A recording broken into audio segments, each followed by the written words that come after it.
What?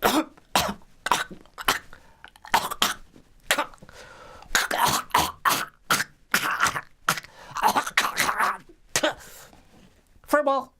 Yes, it was that kind of week for the news for Democrats. They had so many fiascos, these 2020 candidates coming out of the gate, tripping over themselves, tripping over each other. They made Donald J. Trump look like he was a consummate politician, dancing gracefully around all the rocks and shoals of Washington, D.C. What is up with the Democrats this week? Furball. Yes, yes, yes. Are they truly, as the GOP would have us believe, the party of asses? Or is it something else entirely?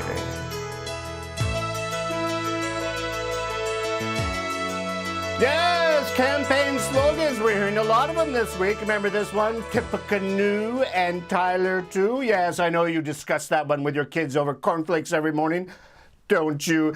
John Tyler, right? Remember him? He's always competing actively with Donald J. Trump for the sobriquet of the worst, the absolute worst president in the history of this country. Oh, which also brings up James Buchanan, who also competes with Donald J. Trump for that same title. Yes, that dubious honor. And because James Buchanan just sat there and presided over the dissolution of the United States of America into civil war without lifting a finger.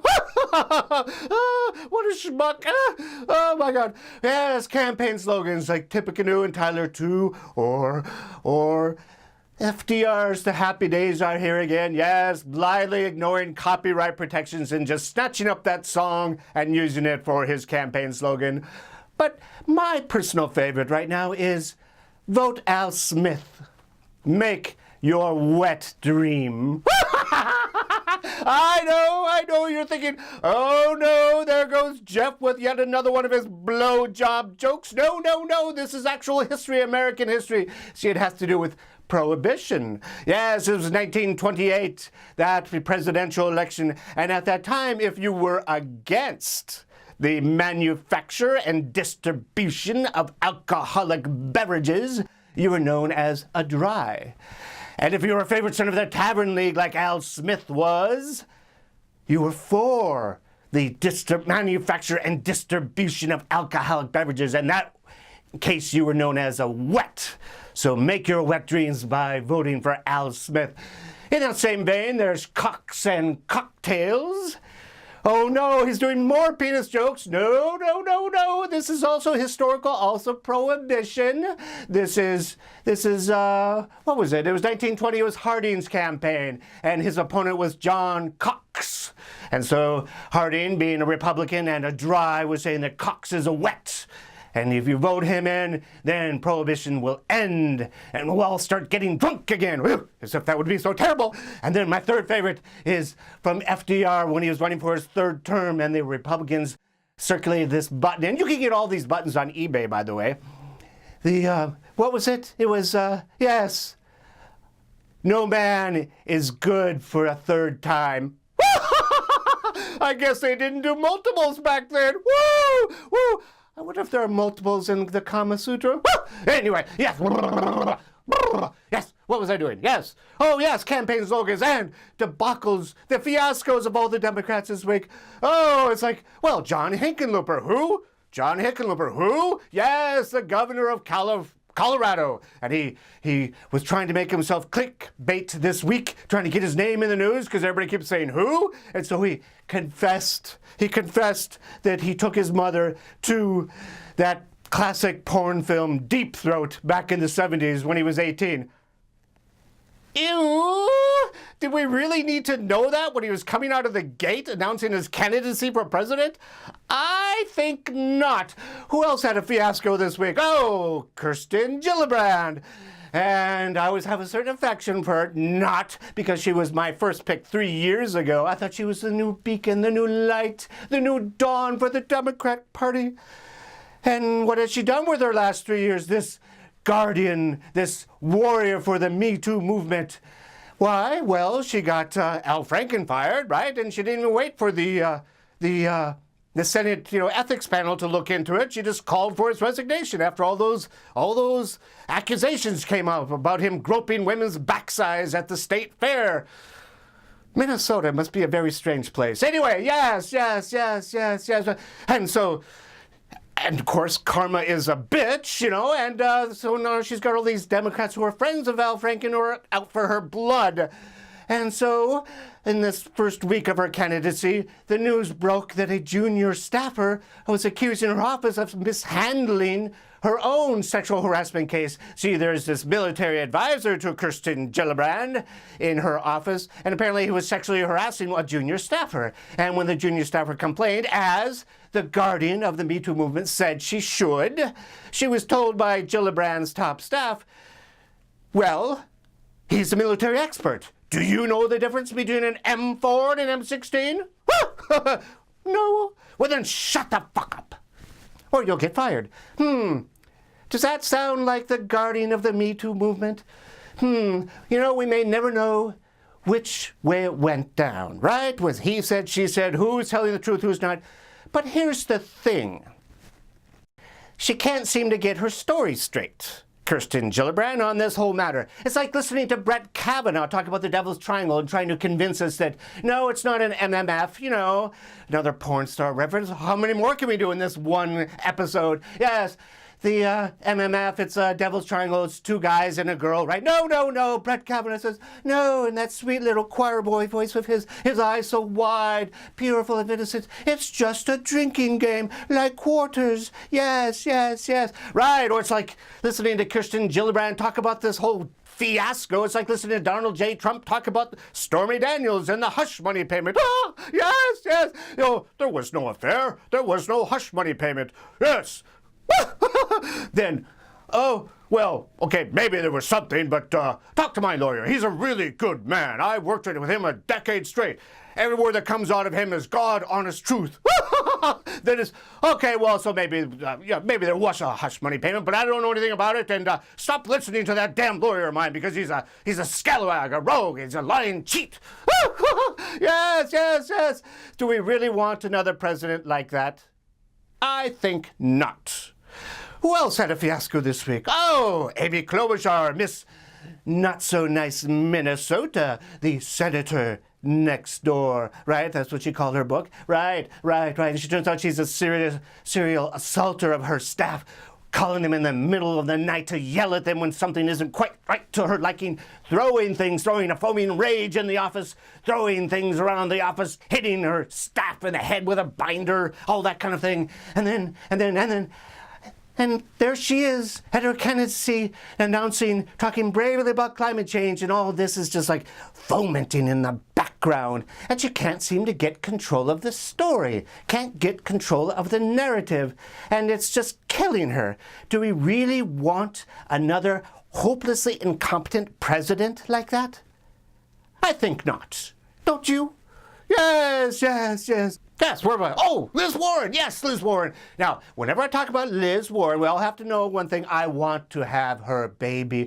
Do you know why? Because she's a true class warrior. She's not like a wannabe class warrior like, Hillary or Woodrow Wilson, that Johnny come lately to the party. No, she's a real class warrior. She's really there for the little guy, the little gal. She built that whole consumer protection agency from the ground up, brick by brick, that even Mick Mulvaney, that dastardly villain of the Trump administration, could not dismantle. Yes, I love Liz Warren.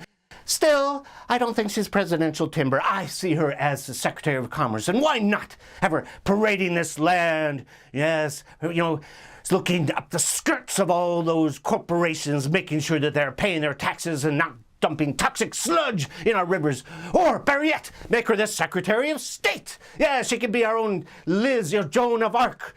Liz of Arc, striding this world, because we live, don't forget, in this age of the multinational corporations cheating on their taxes and dumping toxic sludge in our rivers. Yes, I can see it now, can't you? It'd be so wonderful. Yes. But she's got this whole Cherokee thing going on. Pocahontas. Liz, what are you doing? Trump baited you with that for about a year. How can you trip over it when you first come out of the gate. I mean, you just gave those rinky-dink little politicians down in Oklahoma a chance to walk all over you and say, oh my God, she's disrespecting the Cherokee Nation. They're building their career by tearing down ears. Huh. You know what? Speaking of campaign buttons, I designed one just for you. Take a look at this. Liz, don't be their squaw. Yes.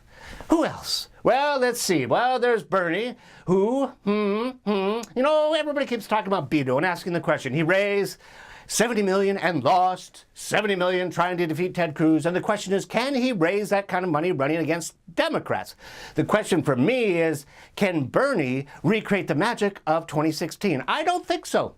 I don't think so. I think that, you know, when you come out of the gate and your top staff leaves you, presumably because you're no longer the insurgent, you want to play nice this time, that's not a good sign. And the people kind of feel it too. He had really great polling numbers in December, and here we are just 3-4 months later, and he's dropping. At this point, by July 4th, his campaign is going to resemble spittle sizzling on a way to nothing on a hot stove.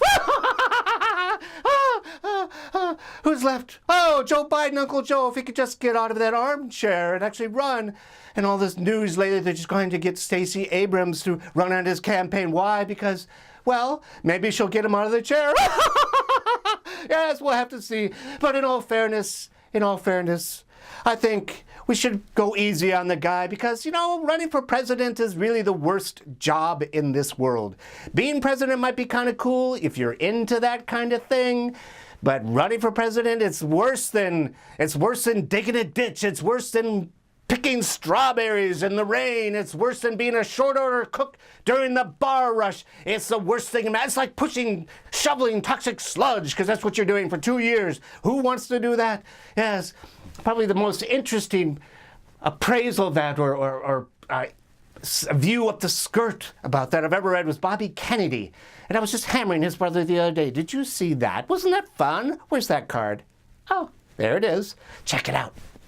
Yes, it was 1968, and he was at Hyannisport, you know, the Kennedy compound. Or is it Kennebunkport? No, that's the Bushes up in Maine. Oh, these dynasties with their mansions. I thought we weren't supposed to have an aristocracy in America. Anyway, yes, he's up at Hyannisport, and there he is. All the guiding lights of his campaign, his future campaign, are hanging out in all the bedrooms, and he's just walking around in the middle of the night wearing a nightgown, going in, sitting down, and saying, should I run? And they're saying, well, Bob, I think, you know, blah, blah, blah, blah, blah, blah, blah. And then, what do you think, Bob? I don't know. And then he gets up and goes to the next room. Do you think I should run? Well, Bob, blah, blah, blah, blah, blah, blah, blah, blah, blah. And then, Bob, what do you think? I don't know. And then he goes to the next room. Do you think I should run? Yes, it's like pushing toxic sludge. So why is it that we have 20 candidates on the stage? Why is the DNC rewriting the debate rules to raise the qualification for candidates? Why is that? Well, when you think about it, America in the beginning of the Republic, was run by the Potomac aristocracy. Washington, Jefferson, Madison, Monroe, and their proteges, yes. And it was still, they had thrown over a king, yes, but they decided to run America like it was their own private fiefdom. So it's sort of like this country club approach to politics. If you were in the room, you got to help make the decisions. If you weren't, you didn't. And that went on for 200 years until 1970, when suddenly the doors opened. And Jimmy Carter was one of the first. I mean, he was god-awful president. I mean, he's a much better ex-president, don't you think? But when he did, he came in as a true outsider because of Watergate. He could. And so when the others said, wow, if he can do it, I think I'm going to try. And that's what we have today. We have 20 candidates going to that debate stage. And it's going to be interesting because America used to be run by the old white guys. And when you look at that stage and you see all those people of color up there and you see all those women, just think about how it's going to make all those old white guys so crazy. And that is a good thing for us all.